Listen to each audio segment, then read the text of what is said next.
দেখে নেই আমার বিলেতের শীর্ষস্থানীয় খবর আপনার গার্ডিয়ান কি বলছে। গার্ডিয়ান কি বলছে তারেক ভাই দেখে নেই একটু। হ্যাঁ, আসেন এরপর ক্লিন একটা ইমেজ আনবে। গার্ডিয়ানের এই বক্তব্যগুলো কিন্তু আপনার গুরুত্বপূর্ণ। গার্ডিয়ানের এই বক্তব্যগুলো কিন্তু গুরুত্বপূর্ণ। আমরা গার্ডিয়ান দেখতে পাচ্ছি।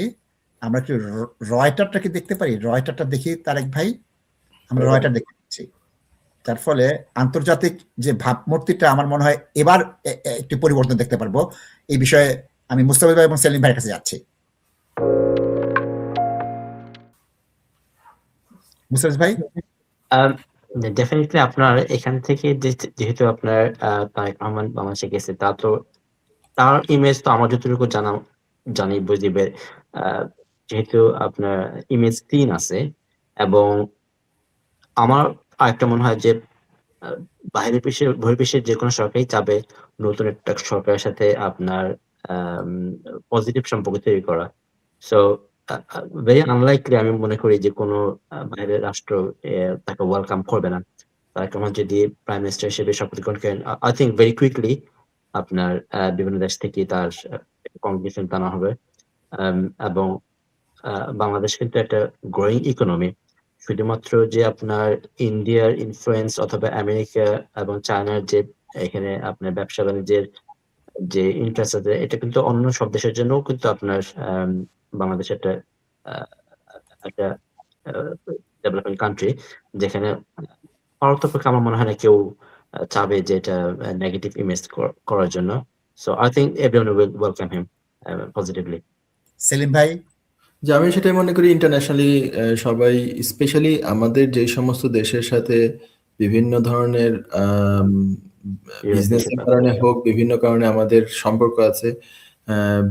আমাদের সবচেয়ে হচ্ছে যে নেইবারিং কান্ট্রি ইন্ডিয়া, তার সাথে কি সম্পর্ক সেটা কিন্তু সেটা আমরা সবাই কিন্তু দেখতে চাই। আমি ব্যক্তিগতভাবে যেটা দেখতে চাই যে শেখ হাসিনার আমলে আমি যে দেখতে চাই অ্যাকচুয়ালি জিয়াউর রহমান যেভাবে ইন্ডিয়ার সাথে আমাদের সম্পর্ক ছিল, সারা বিশ্বের সাথে যেমন আমাদের সম্পর্ক ছিল, উনি মুসলিম ওয়ার্ল্ড থেকে শুরু করে ওয়ার্ল্ডের যে কোনো বড় বড় কান্ট্রিতে, বড় বড় জায়গায় উনি আমাদের ভাবমূর্তিকে অনেক উপরে উঠে নিয়ে গিয়েছিলেন।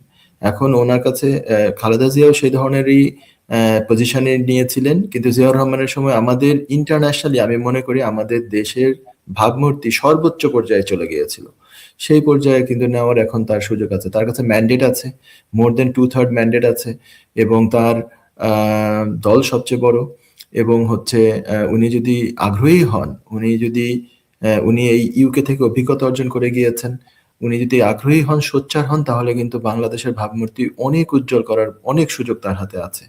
সবাই বিজনেস করতে চায় আমাদের সাথে, চাইনিজরা চায়, ইন্ডিয়ানরাও তাদের অনেক ধরনের ইকোনমিক স্টেক আছে আমাদের এখানে, তারপরে আমেরিকানরা চায়, তারপরে ইউরোপিয়ান ইউনিয়ন, ব্রিটেন, এই সব জায়গায় কিন্তু তার একটা বিরাট অপরচুনিটি। আমি এর আগেও বললাম যে এই অপরচুনিটিটা যদি উনি ঠিকমতো কাজে লাগান, তাহলে কিন্তু উনি দীর্ঘ সময়ের জন্য বাংলাদেশের একজন ভালো লিডার হিসাবে থেকে যাবেন এবং মানুষের মনিকঠায় উনি থাকবেন, বারংবার আবার আসতে পারবেন যদি ঠিকমতো উনি এই অপরচুনিটিটাকে কাজে লাগান।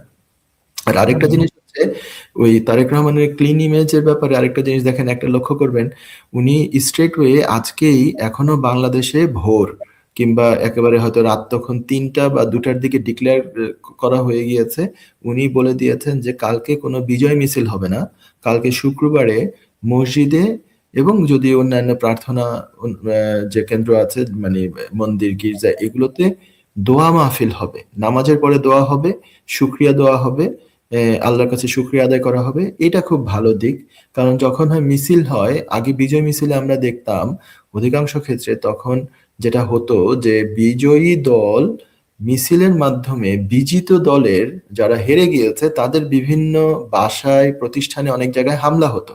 সেখানেও অনেক সময় কিছু মানে খারাপ একটা ঘটনা ঘটে যেত, দুই একটা মানুষের হত্যা পর্যন্ত আমরা লক্ষ্য করেছি, বাড়িঘরে আক্রমণও আমরা লক্ষ্য করেছি অতীতে।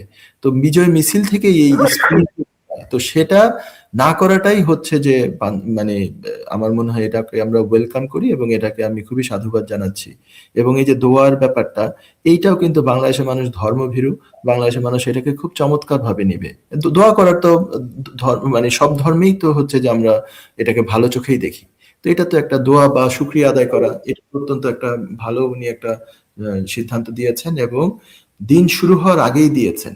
কারণ সকাল হয়ে গেলে তার কর্মীরা যদি অলরেডি তখন এই বিভিন্ন বিশেষ আনন্দ করে দেয়।